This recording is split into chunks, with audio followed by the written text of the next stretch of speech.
hari Asyura juga dikenal dalam sejarah sebagai hari darah, hari penuh tragedi, hari tragedi. Maka kemudian ada peristiwa besar dalam dunia Islam pada hari Asyura ini, yaitu tragedi yang disebut dengan tragedi Karbala. Tragedi Karbala ini apa? Tragedi Karbala ini tragedi di mana cucunya baginda Rasul Sayyidina Husain bin Sayyidina Ali itu syahid, wafat, dibunuh oleh pasukannya Yazid bin Muawiyah di tanah Karbala, di mana, di Iran, ya, di tanah Karbala. Itu berdarah-darah di sana. Bahkan tragis, wafatnya tragis. Wafatnya sangat tragis. Kenapa tragis? Karena saat itu kepalanya Sayyidina Husain itu dipancing, dipotong. Terus kemudian kepalanya dijadikan ditendang-tendang. Dijadikan ditendang-tendang. Jadi dibuat main-mainan kepalanya. Jadi bisa Anda bayangkan bagaimana cucunya baginda Rasul, Sayyidina Husain itu bunuh, kemudian penggal, lalu kemudian kepalanya itu ditendang-tendang. Maka oleh orang-orang kita, orang Syiah, terutama Syiah yang kuat, gitu ya, haram itu, nggak boleh tuh main bola itu, karena mengingatkan tragedi Karbala. Jadi kepalanya itu dipenggal, lalu kemudian ditendang-tendang, kemudian ditusuk, ditombak, lalu kemudian diangkat begini.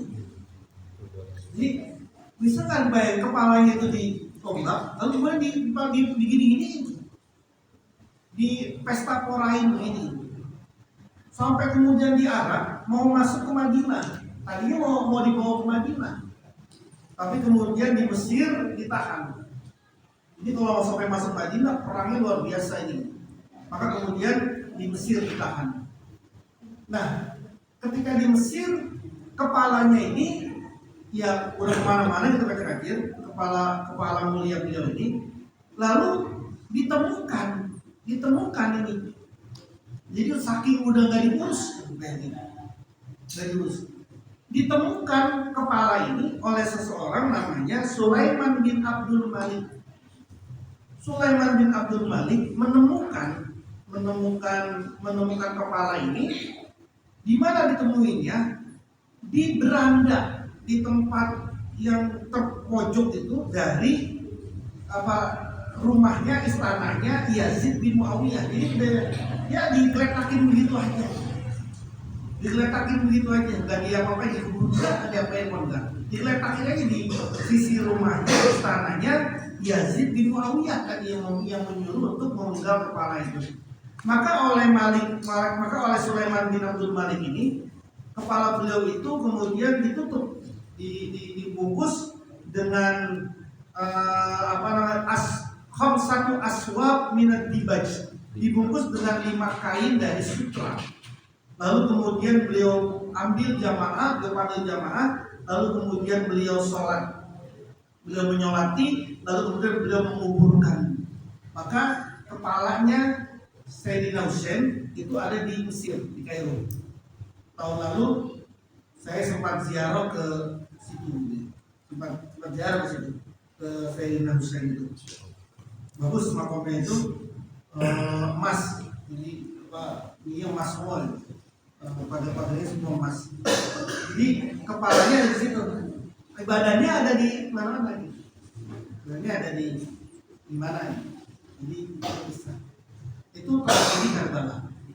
Nah, maka orang-orang yang sangat merasa punya kedekatan khusus dengan keluarga baginda Nabi, dengan Ahlul Bait, ini kan nggak terima keluarga Nabi diginiin. Dan orang-orang itu bisa ada yang ekstrim. Maka kemudian ada orang-orang yang ekstrimnya bagaimana? Mereka ingin merasakan penderitaannya Sayyidina Husain. Maka kalau kemudian Anda lihat setiap hari Asyura itu banyak sekali orang-orang yang orang Syiah yang ekstrem itu mentok-mentokin kepala, mentok-mentokin kepalanya. Bahkan yang paling ekstrim banget itu dicambuk-cambuk, dicambuk ini badannya itu dicambuk. Nah kita yang nggak tepat juga kalau langsung menghukumi nggak boleh tuh itu apa tuh sesat itu. Jangan dulu, jangan sampai kayak gitu dulu gitu.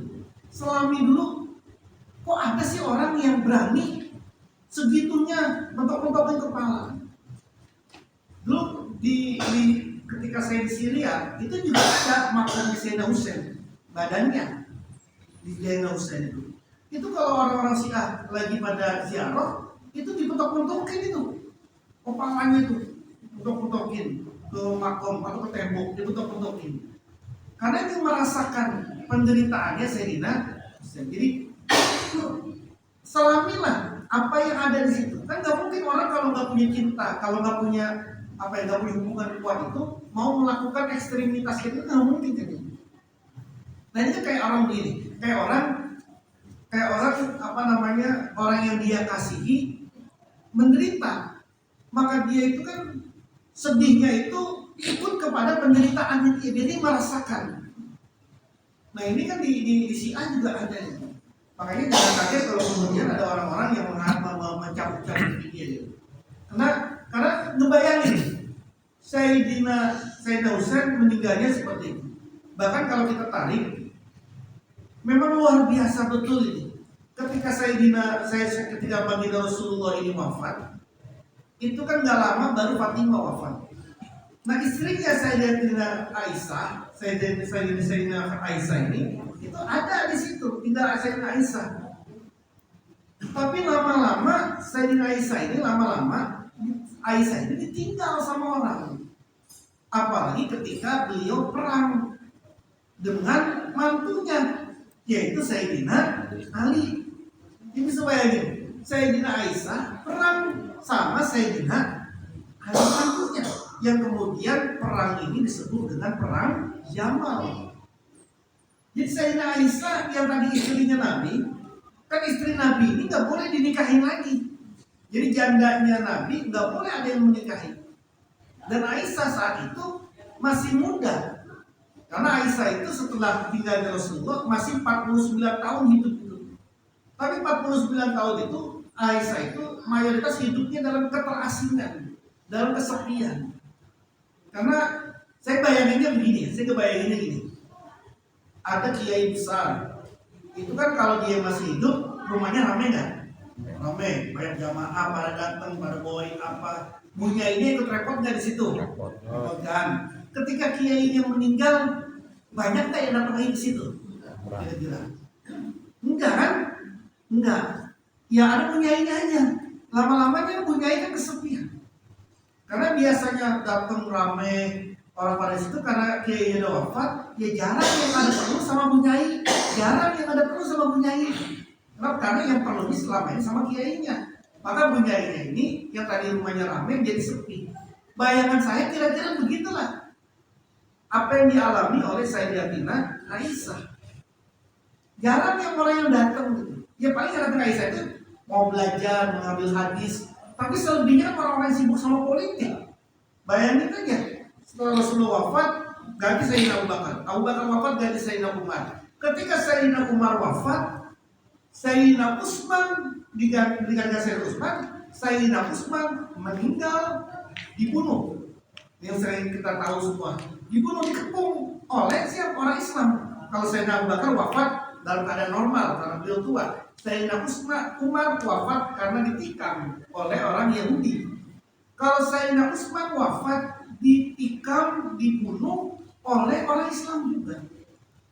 Bahkan beliau itu udah tua, udah 70 tahun, di depan Quran tuh dikepung, rumahnya di demo, lalu kemudian masuk pada orang-orang demonstran itu masuk ke rumahnya beliau, lalu kemudian beliau di depan Quran sudah begini, udah dia hajar, dibantai.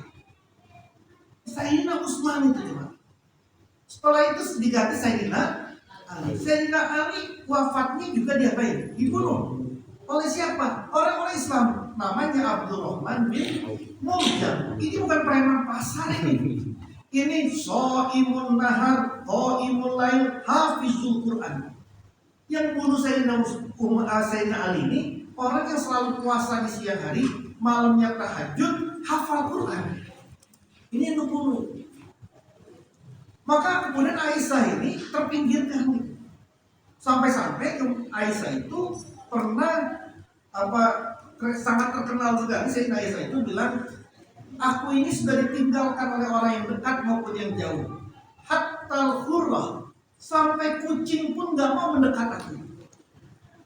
Saking apa? Saking gak ada apapun di hadapanku, gak ada makanan. Kucing aja gak mau mendekat Sayyidina Aisyah. Jadi beliau bilang, sampai kucing pun tidak mau mendekati aku.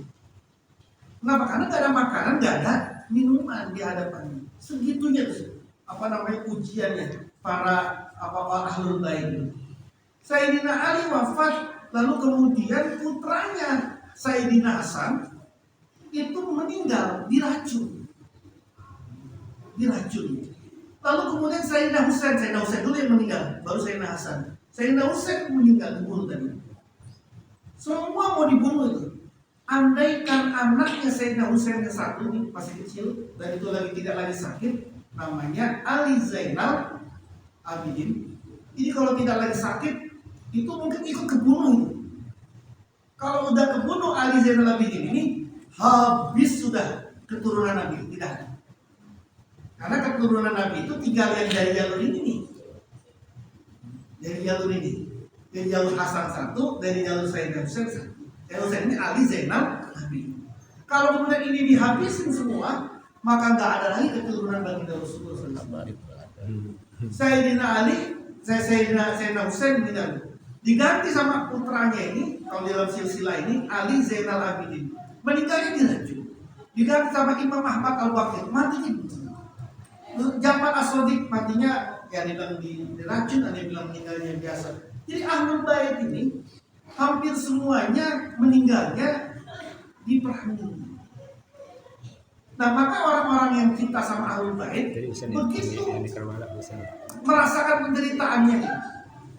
Maka kemudian pada hari Asyura ini yang terjadi adalah itu.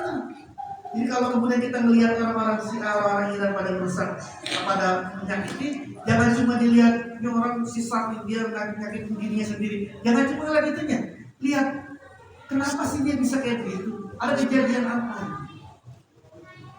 Karena ujiannya Ahlul Bait ada setelah Rasulullah wafat, itu ujiannya. Bukan saat Rasulullah hidup. Ujiannya istrinya Nabi, anaknya putra-putrinya Nabi, anak-anak cucu-cucunya Nabi, cicit Nabi ada setelah Rasulullah wafat. Itu baru ujian. Sampai Sayyidah Aisyah merasakan hal seperti itu. Nah, hadirin teman-teman semua, jamaah sekalian, inilah yang bisa saya sampaikan terkait dengan Muharram. Mudah-mudahan ini bisa menambah kesulitan kita, menambah ilmu kita menjadi ilmu amaliyah, amal ilmiah. Amin ya rabbal alamin. Al-Fatihah. A'udzubillahi minasyaitonir rajim. Bismillahirrahmanirrahim. Alhamdulillahirabbil alamin. Arrahmanir rahim. Maliki yaumiddin. Iyyaka na'budu wa iyyaka nasta'in. Ihdinas siratal mustaqim. Siratal ladzina an'amta 'alaihim ghairil maghdubi 'alaihim waladdallin. Amin. Mana anak kita? Apa? Oh, nggak ada di sini. Oh, ya udah.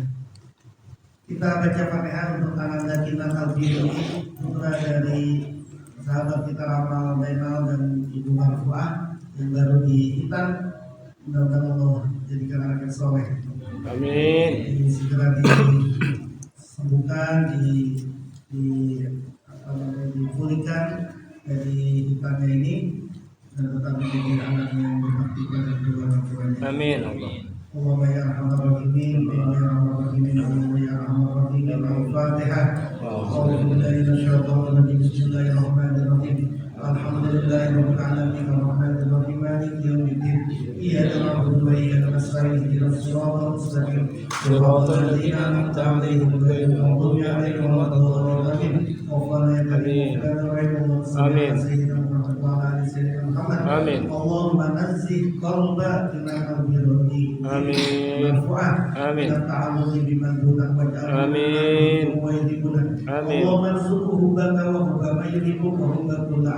Amin.